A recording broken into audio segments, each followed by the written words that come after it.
We are in the dawn of a new era. We thought we were alone. Rangers, the last survivors. But as the skies clear and the radiation fades, we're picking up more distant signals. And I'll be honest, what I'm hearing out there scares the living shit out of me. Don't listen to that murderer, you fool! Vargas may call himself a general now, but he and his rangers are still the same dog-killing savages they were 15 years ago. The Red Scorpions will protect you people. The Rangers are no good, lying Let our muzzle flash be the light in the darkness, brothers and sisters. Our shining blades are the beacons that lead sinners to salvation. Some call us murderers or lunatics, but we are an army. God's army. Put on earth to wipe the slate clean. Can I get an amen, brothers and sisters?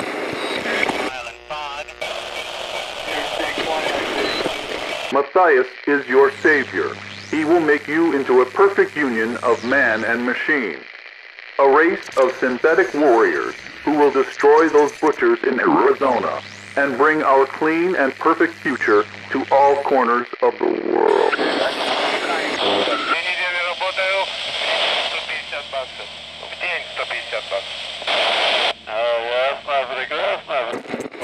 We must remain vigilant, Rangers. We must look to our borders and beyond, because the enemy is coming, whether we're ready for them or not. Ranger Citadel, this is Ag Center. Come in. We're under attack. It's the plants. Please come in. Ag Center, this is Citadel Base. Please state your situation. Over. Oh, thank God. Please, please hurry. The plants are attacking. They're killing us. Oh, God. The door. They're breaking down the fucking door. Ranger Team Echo 1, we have a distress call from the Ag Center. They're reporting unusual plant activity with casualties. Time to earn your pay, cupcakes. Hello Wasteland 2 backers. My name is Chris Keenan. I'm the producer here at In Exile. This is our first early gameplay video and we're pretty happy to show off our progress so far. So before we get too far into the Agricultural Center, I'll explain some of the major UI elements. On the upper left you'll see the party list, which is led by my 2-year-old son. A major feature you'll hear a lot of us talking about is player customization, which means that I had to import a picture of him when he was sick a few months back. We'll also have a bunch of in-game portraits that you can choose from if you don't want to import one. Finally, rounding out the list, we have our resident dog designer, Chewy.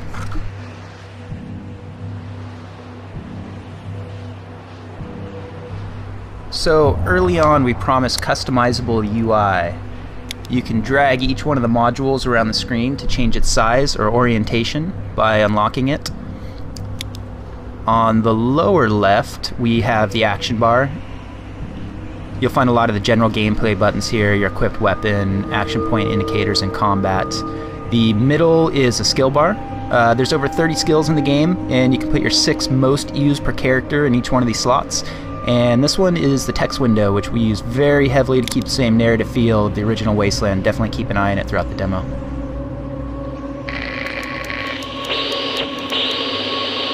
Ag Center, this is Citadel Base. Be advised, Ranger Team Echo 1 is on site and approaching your position. Help is on the way.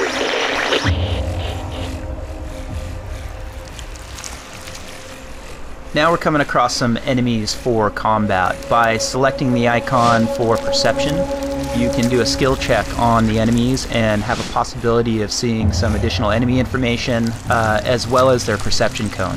So if you cross paths with that perception cone with any of the Rangers, it starts combat. Right now we're going to spread out the Rangers, get ready for the first encounter, and here it goes.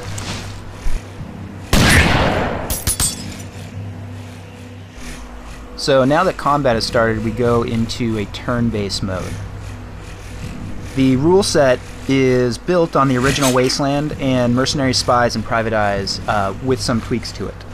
So we use things like distance-based modifiers for chance to hit, including higher % chance as enemies get closer to you, Enemy size and speeds also affect your chance to hit. Larger enemies are much easier to hit than smaller guys or very quick enemies. As well, we tack on friendly fire too, so you really have to pay attention to where your team is standing within combat and use strategy to move around them. Another thing that we're doing is making sure that sounds are also alerting enemies. So if you fire a shot somewhere outside of the range of enemies, they don't care. If you're close to them, then they might actually go to alert the sound and see if they can figure out who shot it.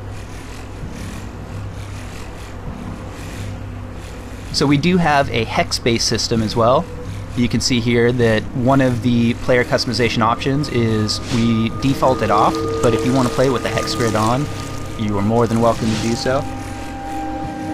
How you spec your attributes during character creation changes each one of these characters pretty drastically.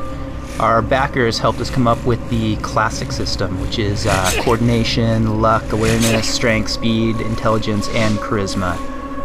Coordination in combat gives you additional action points, basically meaning that you're more efficient with each of your actions. Awareness increases your initiative, generally gives you a few more turns than any one combat encounter. Strength gives you a higher maximum constitution and melee damage. Constitution is our version of hit points. And speed will increase your movement in combat. So between the trade-offs of where you put the points in each one of those different attributes can give you a pretty vastly different character for combat. As you might have noticed by now, we're using a two-stage fog of war system. The first layer is areas that you haven't yet explored, and the second one is what you have explored but is just outside of your current perception radius. And now we're going to show an ambush maneuver. You can select multiple rangers and have them fire on an enemy at once to start combat. You don't have to select just a single type.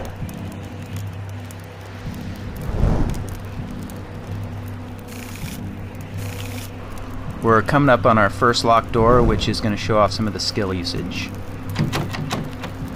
So I can go down and select lockpick with Chewy and trying to use it on the door. You'll see that it said it was a medium skill difficulty. Takes a little while for the skill bar to go up, and he failed. So in character creation, he wasn't necessarily spec'd with a very high lockpick skill. I can try somebody else, like Natasha, who does have a high lockpick skill. Hers said simple, which makes it a lot easier for her to open these doors. As you progress through the game, the difficulty of the obstacles will continue to get harder, and the more that you use each one of your skills, the better that those skills will get. So here we had a different guy. Chewy is the safecracker, so he went in, was able to open it up. We got a canteen, now we're moving out.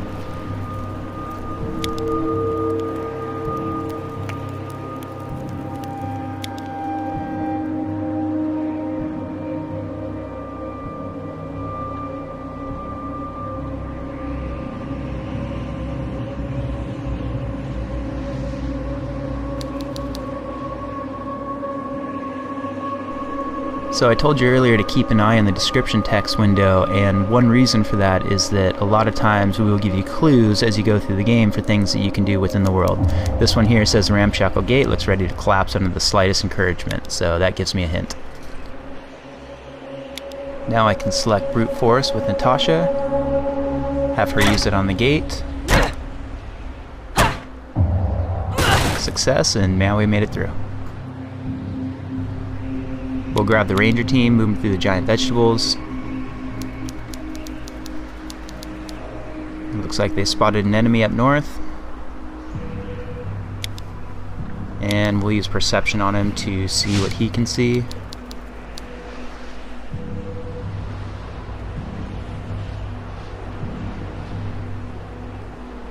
So this looks like a good opportunity to take somebody, bring him around to a cover point, and see if we can flank him from behind with the other team.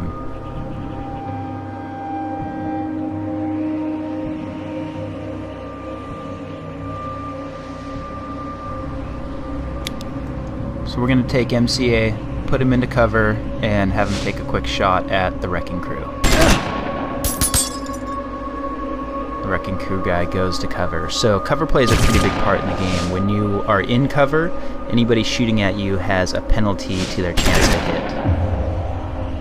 So you can see by the other guys flanking from behind, they're getting a much higher chance to hit with equivalent weapons than MCA is in cover. And they took him out.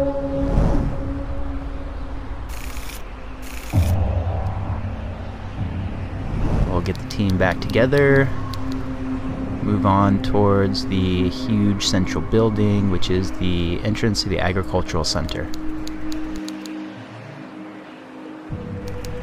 So anytime you see that bubble icon, that's going to enter you into a dialogue. And this is the first dialogue window that we have popping up.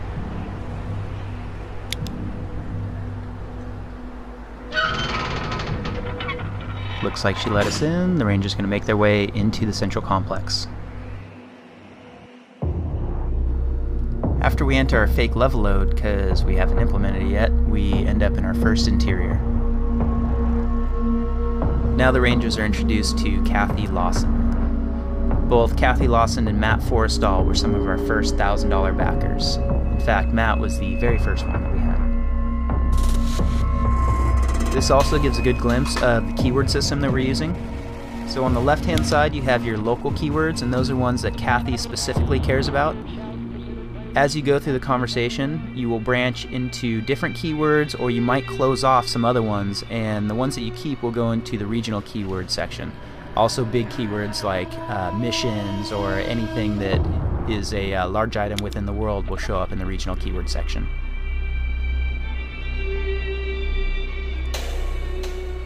Anything on the right hand side, most people on the map will have some sort of response or reactivity to.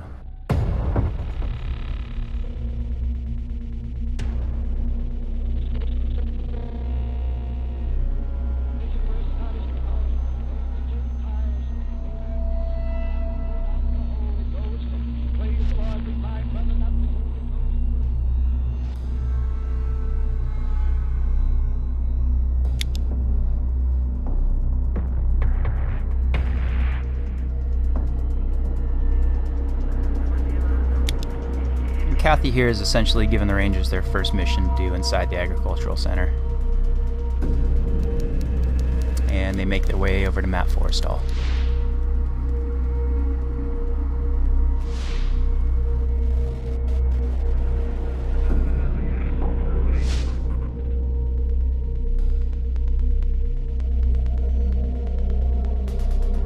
One big advantage we have with this game is that we've already said we're not going to do a ton of voiceover work on it. So being that it's text-based, we can do pass after pass of reactivity going through there. So we can make sure that people are responding to specific items that you're wearing, to, you know, male or female in the party, to your charisma level, your strength level, all kinds of different variables. As well, we said that we were going to have the ability to type in specific keywords that aren't shown in either of the lists on the side. So here you saw him talk about Vargas. Anybody that played the original game remembers Snake Vargas, and sure enough, he has a line to say about that.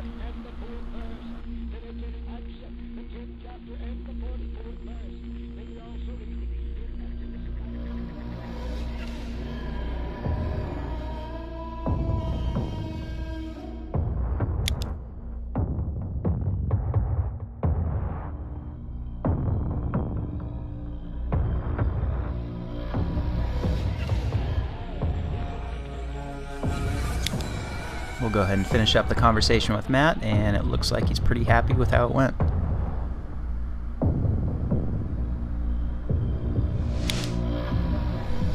So tying back into the narrative approach that we're taking, we want to make sure that most of the items in the world had some sort of description to them that gave you more information about the world.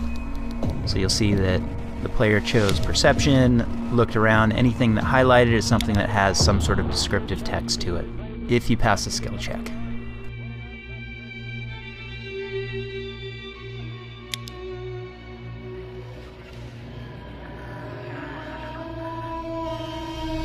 Some of the descriptive text you come across are put in there pretty much just to entertain us.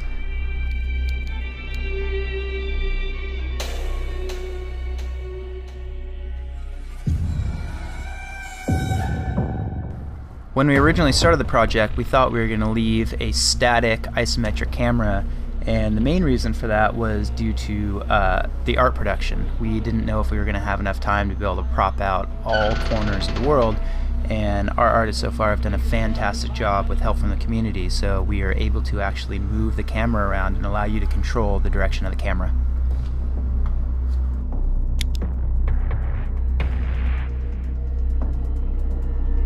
One of the things that we loved about the original Wasteland was that there was more than one way to solve the same obstacle.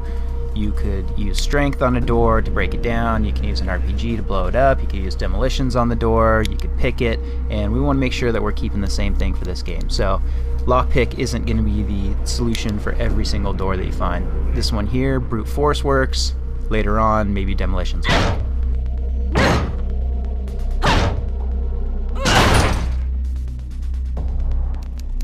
Now that we've broken into the door, we can get some loot. Looks like we're going to pick up an AK-97 and some ammunition.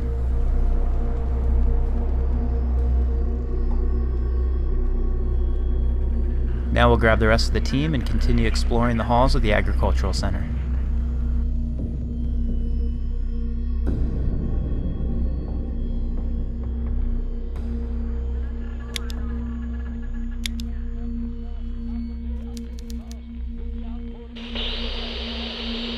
Ranger Team Echo 1, this is Citadel Base. Received word from Maxwell, all that you are on site and en route to irrigation shutoff. Please confirm. Over.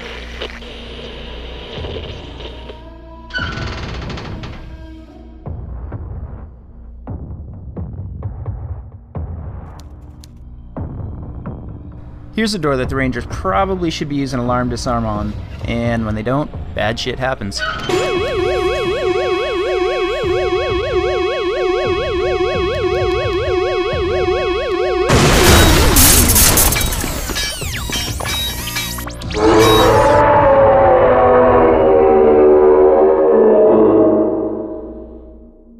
First off, I want to apologize to everybody for having to sit there and listen to me for the last 15 minutes. And second, everybody in Exile wants to thank each and every one of you that helped pledge for the game. We really hope that you're happy with where your money's gone. Team could not be more excited to be making this game. I think we're on a pretty good track, and we hope you think so too. Thanks for watching.